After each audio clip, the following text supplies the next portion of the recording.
President Trump has not always had the most fidelitous relationship with facts and truth, ranging from his predecessor's birth certificate to Ted Cruz's father and Lee Harvey Oswald.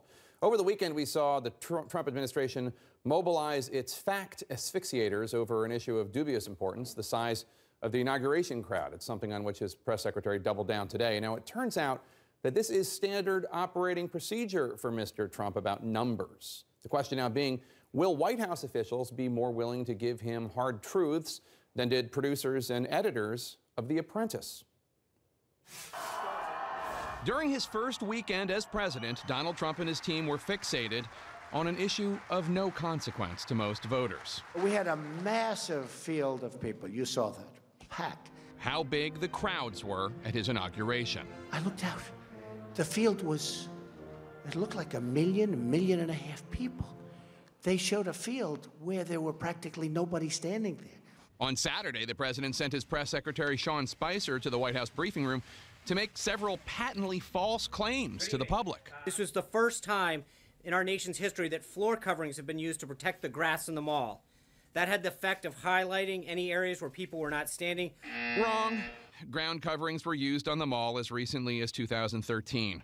And it went on from there. But the bigger question, why? Why the desperate need to prove a lie, thus trotting out even more falsehoods to serve it, about an issue of no importance? Well, past is prologue. Folks who worked on NBC's The Apprentice know well the president is someone who does not let facts get in the way of claims. Anybody here knows, because you're in the television business, The Apprentice is the #1 show on NBC. The ratings are through the roof. The Apprentice was spectacularly rated for the first few seasons, but then viewership began to drop, and the show's former publicist said Trump never was willing to recognize that change. He even tried to influence those who publish the ratings. Quote, he would want to make sure I called all those 10 people and told them #1 show on television, won its time slot. And I'm looking at the numbers, and at that point, say season 5, for example, we were number 72. I can't tell that to him. I can't say that. A former supervising editor on The Apprentice told the Journal of the Motion Picture Editors Guild, quote, Trump would just take numbers and throw them around. I mean, from season 1 to season 2, he said his net worth tripled. He just made stuff up. For years, it's clear President Trump has been surrounded by enablers in showbiz and elsewhere who would not push back on these falsehoods, and he would attack those who told the truth. In his Trump biography, Trump Nation, author Tim O'Brien wrote about the mogul's fluid estimates of his own worth. Trump sued O'Brien for libel, accusing him of lowballing Trump's wealth. Trump lost. He then appealed.